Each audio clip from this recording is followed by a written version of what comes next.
नमस्कार दोस्तों, स्वागत है आपका वनदुर्गा कोर्स में।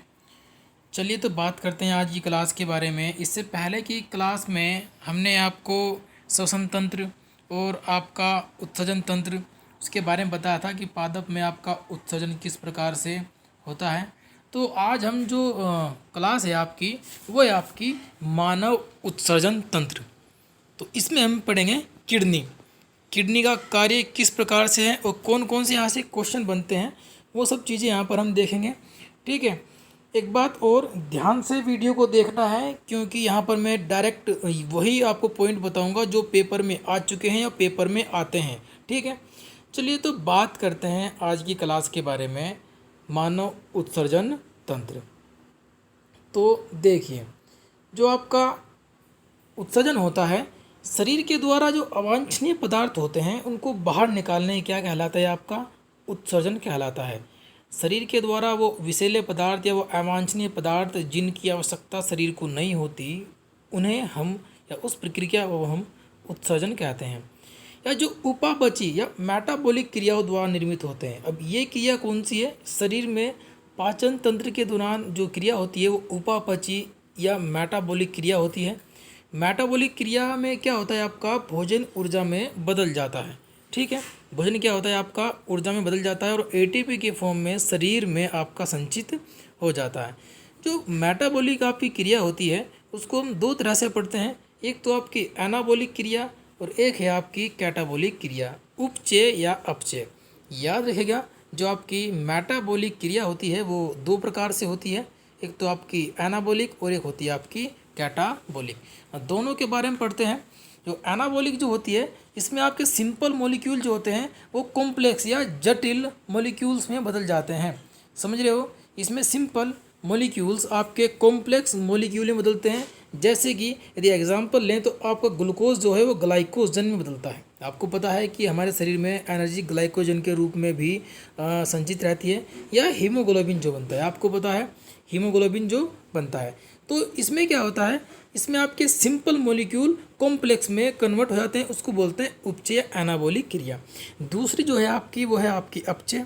इसमें होता क्या है, इसमें आप एक कॉम्प्लेक्स मॉलिक्यूल आपके सिंपल मॉलिक्यूल में टूटते हैं, इसको बोलते हैं अपचय क्रिया। जैसे आपका जो ग्लूकोज है वो पायरुविक अम्ल में टूट जाता है। ये हमने आपको रेस्पिरेशन या श्वसन में बताया था। ठीक है, ग्लूकोज जो है आपका पायरुविक अम्ल में टूटता है या आपका प्रोटीन जो है वो अमीनो एसिड में टूटता है। तो दो प्रकार की आपकी मेटाबॉलिक क्रिया होती हैं, याद रहेगा, आपकी एनाबॉलिक और कैटाबॉलिक। एनाबॉलिक में सिंपल मॉलिक्यूल्स सिंपल मॉलिक्यूल्स आपके कॉम्प्लेक्स मॉलिक्यूल्स में टूटते हैं और आपके जो कॉम्प्लेक्स मॉलिक्यूल अपचय क्रिया में आपके सिंपल मॉलिक्यूल में टूट जाते हैं। इन दोनों ही प्रकार की क्रियाओं से एक वेस्ट मटेरियल निकलता है, अवांछनीय पदार्थ निकलते हैं, जैसे कि यूरिया, यूरिक एसिड या आपका अमोनिया। ये तो आपके हुए नाइट्रोजनी पदार्थ या कार्बन डाइऑक्साइड, ये आपका कार्बनिक पदार्थ। तो शरीर से दो तरह के वेस्ट निकलते हैं, आपके अवांछनीय पदार्थ निकलते हैं, एक तो नाइट्रोजनी और एक आपके कार्बनिक। नाइट्रोजन में आपका यूरिया होता है, यूरिक एसिड होता है, अमोनिया और कार्बन डाइऑक्साइड आपका कार्बनिक पदार्थ होता है। ठीक है, लेकिन एक बात यहाँ से क्वेश्चन यहाँ से आता है कि जो आपके अधिकतर जो आपके वेस्ट प्रोडक्ट है वो किस क्रिया के द्वारा निकलते हैं, इसमें से कैटाबॉलिक के द्वारा या एनाबॉलिक के द्वारा। तो याद रखिएगा, यहाँ से आपका एनाबॉलिक या उपचय के द्वारा आपके अधिकतर आपके नाइट्रोजनी पदार्थ और कार्बनिक पदार्थ आपके निकलते हैं। तो ये तो बात हुई कि किस प्रकार से आपके वेस्ट प्रोडक्ट निकलते हैं, इनकी प्रक्रिया क्या है, शरीर में इनको करने का कार्य कौन करता है, तो यहाँ से वो देखते हैं। चलिए, तो उससे पहले हम देखते हैं कि उत्सर्जन के प्रकार कौन कौन से होते हैं और विभिन्न जीव किस प्रकार से और कौन कौन से वेस्ट मटेरियल बाहर निकालते हैं। यहाँ से एक क्वेश्चन बनता है। ठीक है, वो किस प्रकार से आता है वो मैं आपको अभी बताऊंगा। जो उसमें पहला जो आपका प्रकार है वो है आपका अमोनिया कर्त। वे आपके लिविंग ऑर्गेनिज्म जो अमोनिया बाहर निकालते हैं। अवांछनीय पदार्थ क्या होते हैं, आपका अमोनिया होता है। कौन कौन? मछलियाँ और उभयचर। याद रखिएगा, पूछ लिया जाता है कि मछलियाँ आपका उत्सर्जन करती है क्या, तो अमोनिया या अमोनिया कर्त कौन कौन से आपके जीव होते हैं, तो मछलियाँ और उभयचर जो है वो अमोनिया बाहर निकालते हैं। दूसरे होते हैं आपके यूरिकोटैलिक। कौन से? यूरिकोटैलिक। ये आपके अवांछनीय पदार्थ निकालते हैं क्या, आपका ये निकालते हैं यूरिक अम्ल। जो आपके इस प्रकार के जो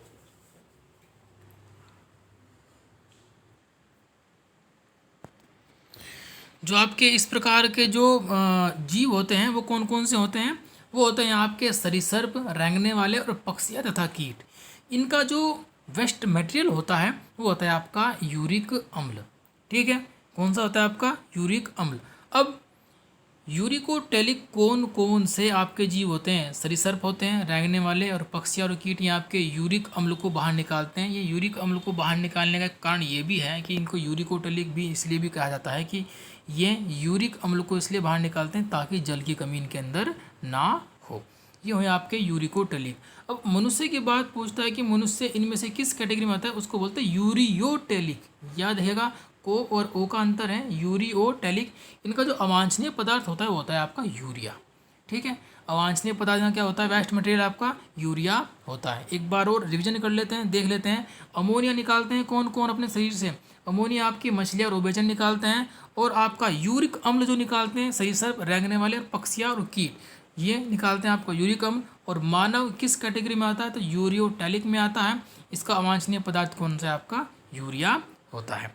ठीक है, तो यहाँ हमने उत्सर्जन के प्रकार पढ़े।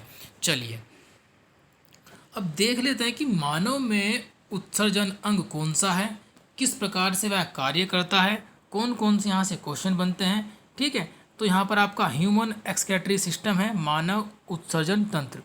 ध्यान से पढ़ेंगे, आराम से पढ़ेंगे। ठीक है, कौन कौन से क्वेश्चन यहाँ से बनते हैं उनको निकालने की कोशिश करेंगे। ठीक है, इससे पहले मैंने श्वसन तंत्र पढ़ा है। मैं अभी एक दो वीडियो में उसका जो प्रैक्टिस सेट है वो दिखा दूंगा आपको कि किस प्रकार से क्वेश्चन आते हैं और इसके भी। चलिए, तो मानव में जो उत्सर्जन होता है वो किस रूप में होता है? मैंने बताया वो यूरिया के रूप में होता है। ठीक है, मानव का जो उत्सर्जन है वो यूरिया के रूप में होता है, जो किनके द्वारा संपन्न होता है? हमारे वृक्क या गुर्दे या किडनी के द्वारा हमारा संपन्न होता है। देखिए, यहाँ पर दो प्रकार की चीज़ें हैं, एक आपका फेफड़े और एक है आपका किडनी। जो आपके फेफड़े होते हैं उनका कार्य क्या होता है? उनका कार्य है रक्त को शुद्ध करना। और किडनी का कार्य है, यहाँ पर किडनी का जो कार्य होता है वो रक्त से अवांछनीय पदार्थों को बाहर निकालना या रक्त को छानना, इनका कार्य होता है। ठीक है, तो किडनी की बात करते हैं। यहाँ से कौन कौन से इसकी संरचना के बारे में क्वेश्चन बनते हैं। तो किडनी की यहाँ पर संरचना आपके सामने दिखाई गई है। यहाँ जो किडनी के बाहर का जो पोर्शन होता है उसको बोलते हैं कॉर्टेक्स या वल्कुट। वल्कुट के अंदर कुछ पिरामिड टाइप की शेप होती है, इनको हम पिरामिड ही कहते हैं। और उसके बाद जो ये हिस्सा होता है इसको बोलते हैं मेड्यूला। ठीक है, बाहर किडनी के जो बाहर की जो आपकी संरचना होती है उसको कॉर्टेक्स या वल्कुट बोलते हैं। कॉर्टेक्स आपका इंग्लिश में है। उसके बाद आपके पिरामिड होते हैं और मेड्यूला। ये जो आपका हिस्सा होता है, यहाँ का ये जो स्पेस होता है इसको बोलते हैं पेल्विस। महत्वपूर्ण है। जितना भी आपका क्षनित पदार्थ होता है या आपके जल से, आपके रक्त से जितना भी जो वेस्ट मटेरियल निकलता है वो यहाँ पर पेल्विस में इकट्ठा होता है। तो क्वेश्चन यहाँ से इससे पहले बन चुका है कि किडनी के किस भाग में क्षनित पदार्थ संग्रहित होता है, तो पेल्विस में होता है। अब आपको पता होगा कि आपकी किडनी के अंदर स्टोन बन जाते हैं या पथरी बन जाती है, तो वो किस भाग में बनती है? तो याद रखिएगा वो पेल्विस भाग में पथरी आपकी बनती है, क्योंकि यहाँ पर क्या होता है, यहीं पर आपका क्षनित पदार्थ यहीं पर इकट्ठा होता है। उसके द्वारा वो इन नलिकाओं के द्वारा नीचे की ओर आपका मूत्राशय में जाके इकट्ठा हो जाता है। तो पेल्विस आपका वो भाग है जहाँ पर आपकी पथरी बनती है, क्योंकि यहाँ पर क्षनित पदार्थ एकत्रित होता है। ठीक है, अब पथरी बनती है कौन से आपके मटेरियल से? तो पथरी आपकी जो बनती है वो बनती है कैल्शियम ऑक्सलेट से। इसका उपचार क्या है? जो आपका इसको तोड़ तोड़ के बाहर निकालने का जो उपचार होता है उसको बोलते हैं लिथोट्रिप्सी उपचार। तो लिथोट्रिप्सी एक प्रक्रिया है जिसके द्वारा होता क्या है कि इस पेल्विस भाग में जो पथरी होती है उसको बारीक हिस्सों में तोड़ दिया जाता है। और तोड़ने के बाद जब वो टूट जाती है तो वो इन नलिकाओं के द्वारा यहाँ पर नीचे की ओर मूत्राशय में आकर के एकत्रित हो जाती है और यहाँ से वो बाहर निकल जाती है। तो किस भाग में आपकी गुर्दे के किस भाग में आपकी पथरी बनती है? तो आपके पेल्विस भाग में पथरी बनती है। चलिए, तो कुछ इसके बेसिक स्ट्रक्चर के बारे में बात हो जाए। आकार कैसा होता है, तो ये सेम के बीज के आकार के आपके किडनी या गुर्दे होते हैं। ये दो होती हैं। यदि इनकी हम डायमेंशन की बात करें तो ये 10 सेंटीमीटर लंबी, 6 सेंटीमीटर चौड़ी और 2.5 सेंटीमीटर आपकी इस प्रकार से होती है। यदि भार की बात करें तो भार होता है इनका 125 से 170 ग्राम, ये मेल में है, और फीमेल में लगभग 115 से 155 ग्राम इनका भार होता है।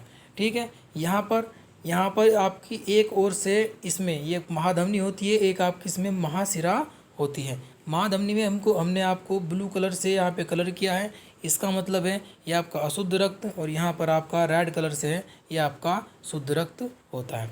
चलिए तो इसकी क्रियाविधि के बारे में बात करते हैं कि आखिरकार ये जो आपकी किडनी है वो काम कैसे करती है और क्या क्या इसके कार्य हैं। चलिए, तो जो किडनी होती है तो उसका मुख्य कार्य होता है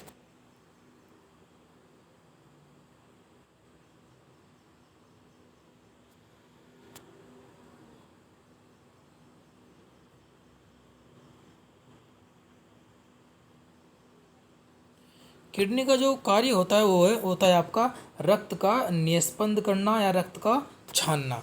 याद रखिएगा, निस्पंदन का अर्थ भी आपका छानना होता है, रक्त का निस्पंद करना, फिल्ट्रेशन करना। और दूसरा जो कार्य होता है इसका, एक कार्य होता है कि रक्त में जो जल की मात्रा है उसको संतुलित करना, रक्त में जल की मात्रा को संतुलित करना।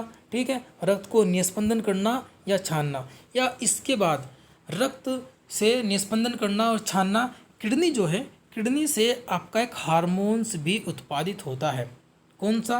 उस हार्मोन्स का नाम है इराइथोपोएटिन या EPO हार्मोन्स। महत्वपूर्ण क्वेश्चन है, इससे पहले SSC में इसका यहाँ से पूछा जा चुका है कि निम्न में से कौन सा हार्मोन किडनी से स्रावित होता है। तो EPO या इराइथोपोएटिन नाम का एक हार्मोन है जो उत्पादित होता है। कार्य क्या है इसका? यह खून में O2 का, ऑक्सीजन का जो स्तर होता है, वो ऑक्सीजन जो खून में आपका O2 होता है वह कम होने पर निकलने लगता है। यदि जब किडनी में रक्त आता है और उसमें ऑक्सीजन की मात्रा कम हो तो यहीं से एक इराइथोपोएटिन नाम का एक हार्मोन स्रावित होता है। ये जो EPO होता है वह रेड ब्लड सेल्स या रेड बोन मैरो पर कार्य करता है। और रेड बोन मैरो, आपको पता है कि रेड बोन मैरो से ही आपका RBC निकलती है, या बोन मैरो पर सिग्नल भेजता है, जिससे क्या होता है RBC का निर्माण होता है। और आपको पता है कि RBC का निर्माण होता है जिससे उसमें क्या होता है कि ब्लड के अंदर RBC का निर्माण बढ़ेगा तो ऑक्सीजन को ग्रहण करने की क्षमता बढ़ जाएगी, क्योंकि RBC आपका हीमोग्लोबिन के साथ मिलकर के ऑक्सीजन को ज़्यादा वहन करती है। तो चलिए, तो यहाँ पर एक बार स्ट्रक्चर के द्वारा, डायग्राम के द्वारा हम देख लेते हैं। यह आपकी किडनी है। किडनी में जो आपके ट्रायंगल शेप के दिखाए हुए हैं ये EPO हार्मोन से, EPO हार्मोन सिग्नल भेजता है बोन मैरो को। और आपको पता है कि RBC का निर्माण कहाँ पर होता है? बोन मैरो में होता है। तो इस प्रोटीन के स्रावण के द्वारा ये स्टिमुलेट करता है, ये उत्तेजित करता है RBC की काउंटिंग को। यहाँ से RBC ज़्यादा बाहर निकलने लगती है और उससे क्या होता है, आपके शरीर में ऑक्सीजन बढ़ जाती है। अब इराइथो जो प्रोटीन होता है, इसके बारे में आपको एक बात और बता दूं कि इराइथो प्रोटीन को जो धावक होते हैं वो डोपिंग के रूप में लेते हैं। आपको पता है कि जब व्यक्ति ज़्यादा कार्य करता है तो उसे ज़्यादा ऑक्सीजन की आवश्यकता पड़ती है। क्यों? कि जितनी ज़्यादा ऑक्सीजन होगी, और श्वसन तंत्र में हमने पढ़ा था जितनी ज़्यादा ऑक्सीजन उसको मिलेगी उतना ही आपका ग्लूकोज आपका ATP के फॉर्म में एनर्जी के रूप में टूटेगा और मसल्स को उतनी ही एनर्जी प्राप्त होगी। तो यहाँ पर उन्हें ऑक्सीजन ज़्यादा चाहिए, तो ऑक्सीजन ज़्यादा चाहिए तो उसके लिए RBC ज़्यादा होनी चाहिए। और RBC को सिग्नल कौन भेज रहा है? आपका EPO या इराइथोप्रोटीन। तो होता क्या है, जो आपके धावक होते हैं, जो आपके एथलीट होते हैं, वो इराइथोप्रोटीन की डोपिंग लेते हैं। इसकी डोपिंग के बाद, इस हार्मोन्स के बाद शरीर में स्टिमुलेट कर देता है और बोन मैरो को ज़्यादा RBC बाहर निकालने के लिए RBC की जो उत्पादन वो बढ़ जाता है, जिससे ब्लड में ऑक्सीजन की मात्रा बढ़ती है और उनकी कार्य क्षमता बढ़ जाती है। तो यहाँ से आपके 3 कार्य हो गए। एक आपका जल को संतुलित करना, दूसरा रक्त का निस्पंदन करना, तीसरा यहाँ से एक हार्मोन्स भी स्रावित होता है। अब यहाँ पर कथन के रूप में क्वेश्चन आते हैं किस प्रकार से कि निम्न में से कौन सा एक किडनी का कार्य है या नहीं है। यदि हम किडनी के कार्यों के बारे में बात करेंगे तो यह शरीर में जल को नियंत्रित करता है, रक्त का निस्पंदन या छानता है, या यहाँ से एक हार्मोन्स भी उत्पादित होता है। चलिए तो आगे बात करते हैं किडनी के अगले कार्य के बारे में। तो जो किडनी होती है वह विटामिन डी को एक्टिव फॉर्म में बदल देता है। याद है कि जो आपकी विटामिन डी है जो सूर्य के प्रकाश से मिलती है, हमारी स्किन के नीचे बनती है, उस विटामिन डी को एक्टिव करने का जो कार्य है वो कौन करता है? एक्टिव करने का कार्य यहाँ पर किडनी ही करती है। यहाँ पर 4 कार्य हो गए इसके। आपका रक्त को छानना, जल को संतुलित करना, ईपीओ हार्मोन्स को स्रावित करना। चलिए दूसरा, ये जो आपकी किडनी होती है इसकी फंक्शनल यूनिट क्या है? तो किडनी की फंक्शनल यूनिट होती है नेफ्रॉन। नेफ्रॉन के बारे में विस्तार से हम नेक्स्ट क्लास में